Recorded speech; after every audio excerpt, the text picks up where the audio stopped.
You got the juice now. Shit, baby. You got the juice now. Yeah. Oakland. Right time. Get my point across as far as why I love music and why I write like I do, why I feel, like I do. And again, at the same time, you will never look at Rakim the same way again after this video. Because Rakim is not only the God MC, not only an immortal icon of hip-hop, he is the counter-self of the very industry that once worshipped him. A man who quietly staged a revolution with words, then disappeared at his peak as if he had never existed. While people count down top rappers by views and diamond chains, Rakim uses the Quran and a saxophone to write lyrics. While the whole world chases hype, he chooses meditation, living in seclusion on a farm in Connecticut. And when Dr. Dre offered him $1 million contract, Rakim only asked, "Does this music still have a soul?" You think you know Rakim? You're wrong. The truth is hip-hop once revolved around him, but he was the one who stepped away from the center to save it. This story will forever change the way you see Rakim, the boy who breathed jazz. Before he became the God MC, before he rewrote rap's technical dictionary, and before he forced hip-hop to relearn how to breathe through every flow, Rakim was simply a quiet boy growing up in Wyandanch, Long Island. His real name is William Michael Griffin Jr. Born in 1968, he grew up in a family that wasn't famous, but was filled with music. His mother, Cynthia, was a nurse, but at night she became a trained soprano who had performed opera and could read music since she was young. And his foster aunt, none other than Ruth Brown, the queen of R&B of the 1950s. The woman who made Atlantic Records so iconic, it was called The House That Ruth Built. Rakim didn't grow up around gangs or gunshots. He grew up with jazz scatting and the soft moans of Miles Davis playing in the night. That environment forged something strange and instinctive inside him. At the age of 7, while other kids were still learning basic reading, Rakim had already written the first lyrics of his life. Not to perform, but to listen back to. He had a habit of recording himself speaking, replaying it and adjusting every word. No one taught him rap theory, but from John Coltrane and Charlie Parker, he learned that structure, rhythm, and space mattered more than sound itself. Rakim called it stillness, inside the noise. And from then on, his rap always contained moments of silence, a breath at the right time, a calculated pause, a jazz philosophy disguised as hip-hop. But the journey didn't unfold quietly. In high school, Rakim was known as an outstanding football player. He played quarterback, a position reserved for leaders, the ones who direct the team's entire strategy. Sports were once his first passion, until rap found him. And like all beautiful disruptions in life, it came suddenly. During a freestyle contest at Wyandanch High School, the boy known as Kid Wizard stepped onto the stage. At just 15, Rakim already had a baritone voice as deep as soil, as solid as stone, and a flow unlike anyone else's. No shouting, no wild hand gestures, no theatrics. He only needed to stand straight, look down at the mic, and the crowd fell silent. One witness said, "I thought I was watching a preacher delivering a sermon through music." That wasn't a random compliment. Rakim was never like other teenage rappers. While others read music magazines, he read books on theology, African history, Persian poetry, and Islamic philosophy. "I used to think the dictionary was my best friend," he later said. "I didn't just write lyrics, I built systems." That's why his lyrics are full of layered meanings, with religious references, mysticism, and ancient knowledge woven together. Nothing in a Rakim verse is accidental. Every word is chosen like a sculptor's chisel, cold, precise, carrying memory. While his generation chased rough punchlines and simple end rhymes, Rakim quietly invented what hip-hop later called internal rhyme, rhyming within the line, guided by breath rather than beat. Other rappers needed drums to find their flow.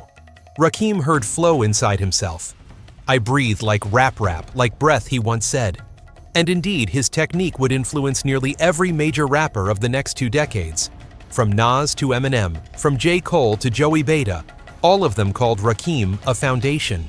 But few people know, this Rakim was never formally trained in rap. He didn't attend public music programs. The only things he had were a jazz ear, the mathematical mindset he learned from playing saxophone, and a belief that hip-hop wasn't something to consume, but something to breathe with. From the nights he spent listening to Miles Davis play Blue and Green, young William Griffin Jr. started imagining invisible songs in his head. And instead of picking up a trumpet, he chose a microphone. Maybe that's why Rakim's rap was never meant to be catchy. It made people step back and start thinking. It was in Wyandanch, among a working-class black community, that a child taught himself to craft poetry from the Quran, read Malcolm X as if studying rap battles, and write lyrics like drawing a battle map. No one expected that the quiet boy holding a dictionary would one day be called the God MC, the first man who taught hip-hop how to think. And it all began with a recording made in his bedroom, when Rakim was just 7 years old. A child who didn't speak much, but every word he spoke would one day make the world go silent. The fateful encounter. In 1985, on a dusty afternoon in Wyandanch, Rakim met Eric Barrier, a well-known DJ in the Long Island area. They were introduced by Alvin Toney, a mutual friend in the industry. None of them knew they were about to reshape the structure of an entire culture together. That meeting, simple, without spotlights or gold microphones, became the foundation of one of the most legendary duos in hip-hop history, Eric B. and Rakim. Eric B. was immediately impressed by Rakim's deep voice, the way he emphasized his words, and especially the homemade recordings he had crafted at home. Unlike any MC at the time, Rakim rapped as if he were meditating. He didn't shout, didn't intimidate, didn't try to prove anything. He told stories like a sage. Eric recognized something unusual. He didn't need to impress you. He was the impression. The two began working together, recording their first demos right on the Wyandanch High School grounds. One of those demos became Eric B. is President, their debut single released in 1986. It immediately created a wave in New York's hip-hop community. Shortly afterward, in 1987, they released Paid in Full, the album that would forever redefine what a rapper could be. Paid in Full wasn't just music, it was a declaration. MTV later ranked it as the greatest hip-hop album of all time, 2006. Veteran NPR journalist Tom Terrell called Eric B. and Rakim the most influential DJ-MC combo in contemporary music. But behind the praise was a technical masterpiece, a quiet revolution in language rhythm and rap content. In an era when MCs mostly relied on end rhymes and rigid flows, Rakim arrived and shattered every rule. He pioneered internal rhyming inside the line, no longer depending on drum patterns, but creating his own flow like a saxophone solo. He wrote lyrics based on breath, not beats, something no one had ever done before. Kool Moe Dee, one of the biggest names of that era, had to admit, "Before Rakim showed up, we didn't use the word flow. After he came, it became the standard term. From that moment, flow wasn't just rhythm, it became the stream of consciousness. The structure of an artist's thinking transformed into cadence. Every Rakim verse felt like moving meditation. He didn't just deliver emotion, he embedded messages. In the opening track of Paid in Full, Rakim raps, "With knowledge of self, there's nothing I can't solve." This wasn't an empty slogan. It was the doctrine of the 5% Nation, a theological and empowerment-driven movement in the African American community. Rakim didn't just insert this philosophy into his lyrics. He lived it from his name, Rakim Allah, to his clothes, his speech, and his career choices. To him, rap was a mission to spread knowledge of self-truth, about identity origins and spiritual strength. Rakim didn't stand before crowds to be seen. He stood there to remind them, wake up. While most hip-hop at the time revolved around street conflict braggadocio or rebellion against the system, Rakim walked a different path. He turned the MC into a kind of priest, someone who guided people not through slogans, but through reflection. He once said, "I write lyrics the way others write scripture." And indeed, every song on Paid in Full reads like a modern psalm, captivating, enlightening, spiritual. Rakim's influence wasn't just in the lyrics, but in his demeanor. He didn't smile, didn't show off, didn't need backing vocals or crowd effects. He stood alone, calm, but every word he spoke sliced through the air. If other MCs were fireworks, Rakim was a long, resonant bass note. The more you listened, the deeper it sank in. By the mid-1980s, Rakim had rewritten the job description of a rapper. Scholars later analyzed Paid in Full as one of the first artistic works that elevated rap into modern Black American poetry.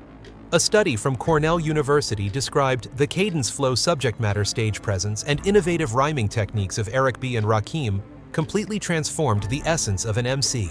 The fusion of jazz foundations and spiritual influence made Rakim's style impossible to replicate. People could imitate his flow, but they couldn't imitate the stillness inside his words. Rakim rapped as if meditating in the middle of a battlefield, and that made listeners pause. From a boy in Wyandanch mumbling lyrics to himself, Rakim, once paired with Eric B., became a legend, not because the media exalted him, but because he forced the entire music industry to adjust to a new standard. And while every other rapper worked hard to rap loud enough to be remembered, Rakim only needed silence. And the world still listened. When the God MC chooses to withdraw from the temple, being called the God MC is an honor. But living like a deity among people who constantly expect miracles, that is a burden. After paid in full, after follow the leader, after standing on stages where thousands of hands rose with every lyric he delivered, Rakim knew he had reached the summit. He wasn't just respected, he was worshipped. MTV ranked him among the top 4 greatest MCs in history. The source named him the #1 lyricist. For an entire generation, Rakim wasn't a rapper. He was the standard. The original scripture before hip-hop was ever printed a second time. But when the lights became too bright, the shadows began to take shape. And in that blinding spotlight, few people noticed how Rakim the man was slowly retreating day after day. In the early 1990s, as rap entered its era of commercial explosion, the duo Eric B. and Rakim abruptly split. The reason wasn't musical, it was legal.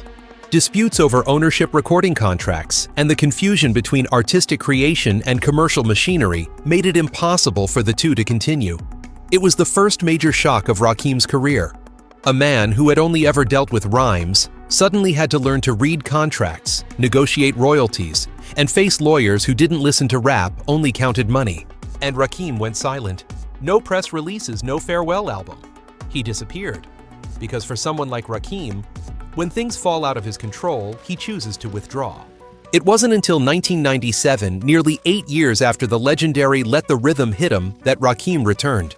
This time, there was no Eric B., no DJ at his side, just himself and his debut solo album, The 18th Letter.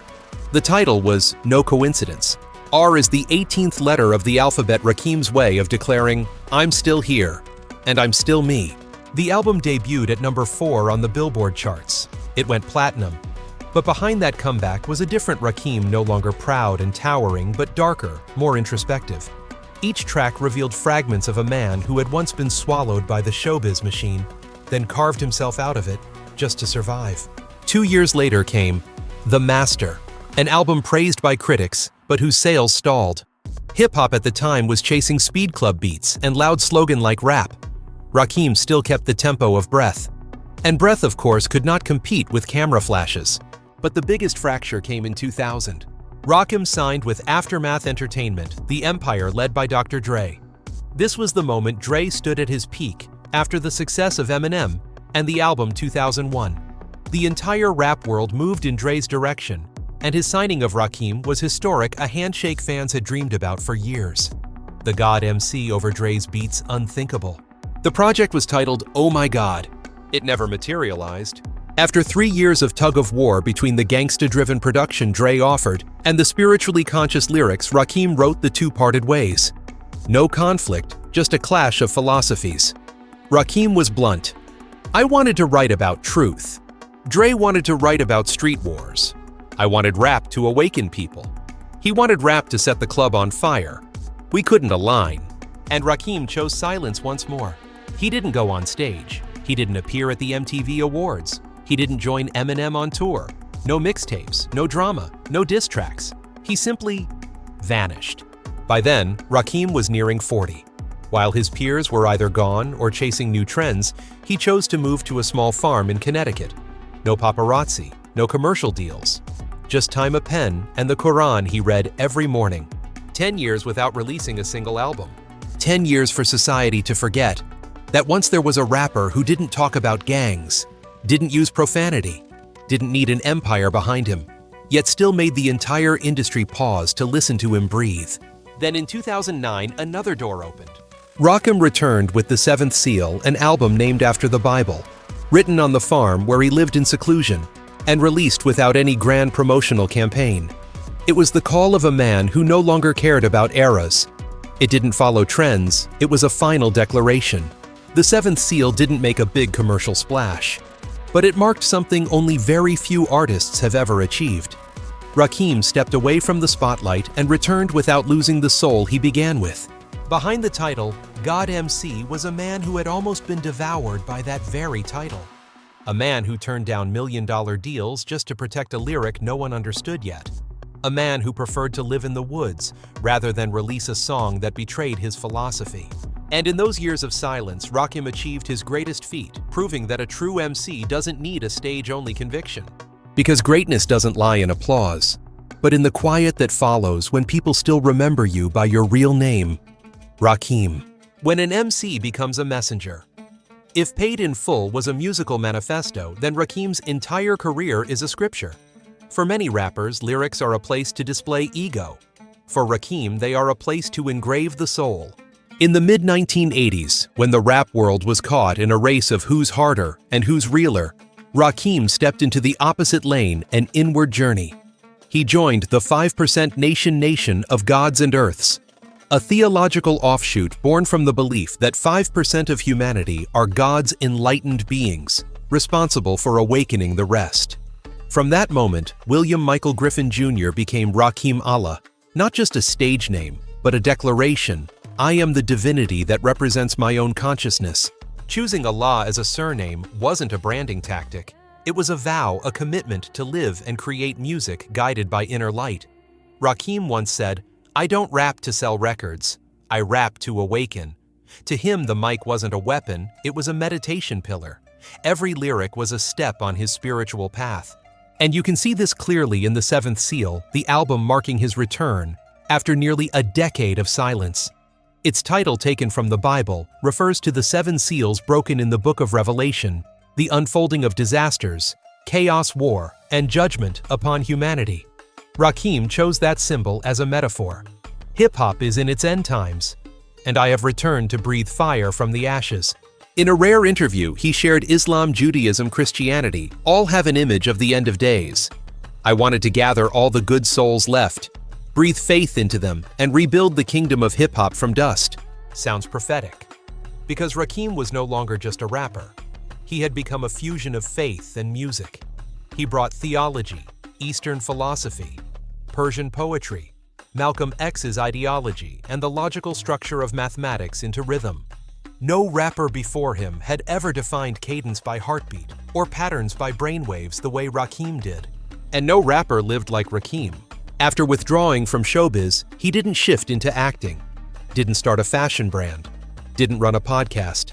Instead, Rakim moved to a farm in Connecticut, waking each morning to read the Quran, write lyrics, and contemplate philosophy. He lived as a true spiritual warrior, a monk in a hoodie holding a mic instead of prayer beads. Journalists who visited him all said the same thing. There was something serene, profound, and almost sacred around Rakim. He didn't speak loudly. He didn't gesture wildly. Yet every sentence he uttered felt distilled from years of meditation. Perhaps that's why he never looked flashy. He didn't wear gold crowns, didn't carry oversized chains, didn't show up at the Met Gala or the Super Bowl. Rakim's style was simple, like a jazz breath. But inside that simplicity was a vast archive of knowledge history, theology, linguistics, spirituality. As writer Shea Serrano once said, on The Ringer, Rakim brought abstraction into hip-hop, but kept it deeply devotional. He is the Roland Barthes of rap, someone who extracts the deepest meaning from what others consider ordinary. Indeed, while most rappers described the streets outside Rakim, described the path within the journey of self-discovery. He often said knowledge of self was the foundation of all evolution. Not guns, not money, but understanding oneself. That to him was true power. Rakim never needed beef to assert his position. He didn't need scandals for promotion. His philosophy itself was the distinction. While hip-hop overflowed with the noise of ambition, anger, and desire, Rakim was the sound of awareness. A rare presence carrying the breath of Coltrane and the depth of a Tibetan monk. He never viewed hip-hop as an industry. He viewed it as a religion. Each song was a sermon. each album a chapter of sacred text. And he was not simply an MC, but a scholar, a messenger, a mirror for those daring enough to search for themselves amid the dust of popular culture. Rakim once said, "My lyrics are my prayers." And if someone hears them and feels changed, that is the answer. And truly, for anyone who has ever listened to Rakim rap, they did not just hear an MC. They heard a soul, a small lantern on a boulevard of lights, yet bright enough to guide an entire generation toward truth. The reborn legend. For nearly a decade, Rakim withdrew into silence, no albums, no tours, no award show appearances. Many assumed he was finished, a relic, living only in the memories of the 80s and 90s. But Rakim never disappeared. He was restructuring, quietly observing, quietly writing, quietly waiting for a moment to re-emerge, not as someone making a comeback, but as an awakened figure carrying a prophecy. In 2009, exactly 10 years after fading from the public eye, Rakim released The Seventh Seal, fully self-produced under his own label, Raw Records. The title wasn't just striking, it was a declaration. The Seventh Seal, inspired by the Bible, and symbolizing the moment the final seals break in the Book of Revelation, served as a metaphor for the death of an old decayed era of hip-hop and the birth of a new age, where spirit and consciousness sit at the center. The first single, Holy Are You, was the clearest declaration on the album. Over a cold, steady, sacred-sounding backdrop, Rakim didn't rap. He preached. The track felt like an awakening ritual, with spiritually charged lyrics woven through his signature baritone. "I'm from the 21st century, but the lessons I teach are from ancient history." Another rapper might have sounded too serious, too doctrinal. But with Rakim, every line was a warning, every song a scripture. And to him, hip-hop was never just entertainment, it was a tool of enlightenment. But this wasn't Rakim's first declaration of independence. His earlier solo albums, The 18th Letter 1997 and The Master 1999, had already laid the foundation for a path outside of Eric B. The 18th Letter debuted at number 4 on Billboard and went platinum, affirming that Rakim was not merely the other half of a legendary duo, but a formidable self-contained MC. Meanwhile, The Master, though modest in sales, became an underground classic for its breath-level precision and nearly uncopyable rhyme technique. Those works ignited an entire generation of successors.